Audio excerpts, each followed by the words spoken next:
안녕하십니까. 갤라호른입니다. 갤라호른은 트레이더의 눈으로 시장을 바라보며 투자자 여러분들이 시장에 대한 이해와 통찰력을 갖는데 도움을 드리고자 합니다. 주요 6개 통화에 대한 달러 가치를 보여주는 달러 인덱스는 상승에 실패하고 100대 초반까지 밀려났습니다. 달러 인덱스 선물은 일간 차트에서 반등의 첫 번째 시험대인 21 이동 평균선 넘어서지 못하고 뒷걸음질 전 저점인 100.45m로 내려간 100.10대에서 이번 주장을 마쳤습니다. 이는 지난해 12월 말 이후 최저치로 달러의 가치는 올해 시작 수준으로 돌아갔음을 보여줍니다. 일간 차트에서 볼린저 밴드 하단 부근까지 내려간 달러는 100대에서 지지선을 설정하는 모습을 보이고 있는데 이 가격대는 지난 연말의 지지선 역할을 한 바 있기 때문입니다. 당분간은 100 초반대에서 반등을 노릴 것으로 보입니다. 대신 중단 기적으로 100일 중반대에 형성된 저항선과 102대 중반에 형성된 저항대를 돌파해야 하는 과제를 떠안았습니다. 현재 일간 차트에서 103.10대에 걸쳐 있는 120일 지수 이동 평균선을 통과하는 것은 달러가 상승 추세를 얻기 위한 다음 임무일 것입니다. 4시간 차트에서 달러의 하락세는 뚜렷하게 나타납니다. 하락세가 뚜렷한 가운데도 달러 인덱스는 반등을 도모하고 있는데 100.25에서 100.70대에 걸친 볼린저 밴드 안에서 등락을 거듭하면서 에너지를 축적하는 모습입니다. 물론 이 에너지가 상승 추세를 만드는 동력으로 이용될 수 있지만 반대로 100대를 무너뜨리고 달러의 대세 하락의 문을 여는 마중물이 될 수도 있습니다. 4시간 차트에서 21선에 걸쳐 있는 달러 인덱스는 100.763에 있는 볼린저 밴드 상단과 101.148에 있는 120일 지수 이동선을 통과해야 하는 과제를 안고 있습니다. 달러가 힘을 받는다면 4시간 차트에서 120일 지수 이동 평균선 돌파를 기대해 볼 수 있겠습니다. 이미 수차례에 걸쳐 이 저항선을 돌파하려는 시도가 이어졌으며 그 결과 120일 지수 이동선은 저항선으로의 위력이 많이 약해졌기 때문입니다. 하지만 이 돌파가 달러의 대세 상승으로 이어질지를 확인하는 데는 시간이 더 필요할 것으로 보입니다. 미 연방준비제도 연준은 현지 시간으로 18일 기준 금리를 0.5%포인트 인하했고 앞으로 1.5%포인트 추가 금리 인하도 시사했습니다. 연준은 점도표를 통해 올 연말까지 0.5%포인트 더 인하하고 내년 말까지 추가로 1%포인트 인하할 것임을 예고했습니다. 이에 시장은 연준의 금리 인하 속도와 규모를 놓고 이목을 집중하고 있습니다. 연준은 올해 11월과 12월 두 차례의 FOMC 회의를 남겨두고 있는데 연준이 11월에 B컷을 단행할지 11월과 12월에 베이비컷을 할 것인지를 놓고 시장에선 의견이 분분한 실정입니다. 현재 시장에서는 한 번의 B컷보다 두 번에 걸친 베이비컷에 비중을 두는 분위기입니다.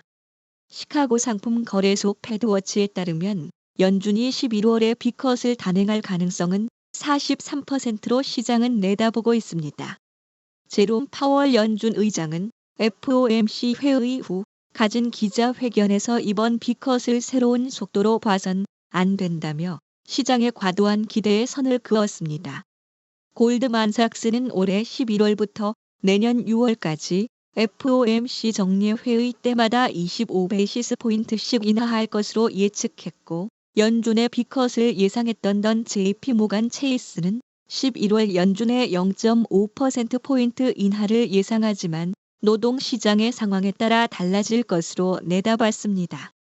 JP 모건 수석 경제학자 마이클 페롤리는 이번 11월에도 연준이 또 한 번 B컷에 나설 것이라고 예상했습니다. 페롤리는 노동시장 둔화 여부에 따라 B컷이 실행될 것이란 단서를 달았습니다.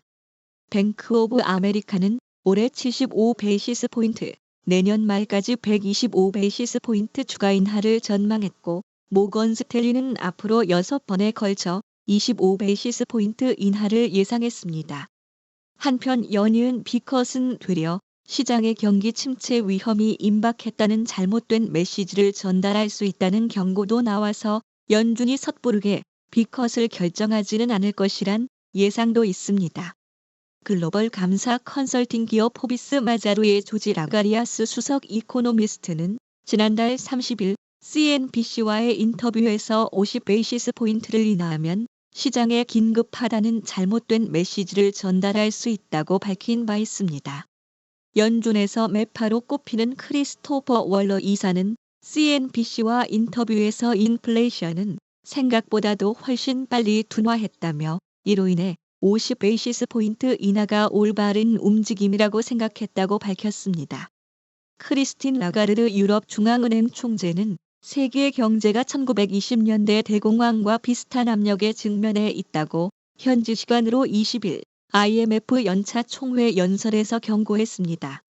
파이낸셜 타임스에 따르면 라가르르 총재는 세계 경제가 경제적 국수주의, 세계 교역 붕괴 등 1920년대 대공황을 야기한 것과 비견할 만한 압력으로 분열 양상을 보이고 있다고 말했습니다.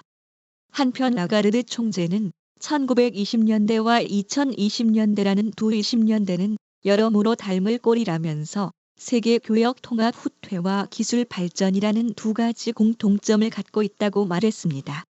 다만 그는 유연한 통화 정책을 통해 다른 결과를 낼 수 있다고 낙관하면서 지금 중앙은행들의 물가 안정 수단들은 효과적인 것으로 검증됐다고 말했습니다.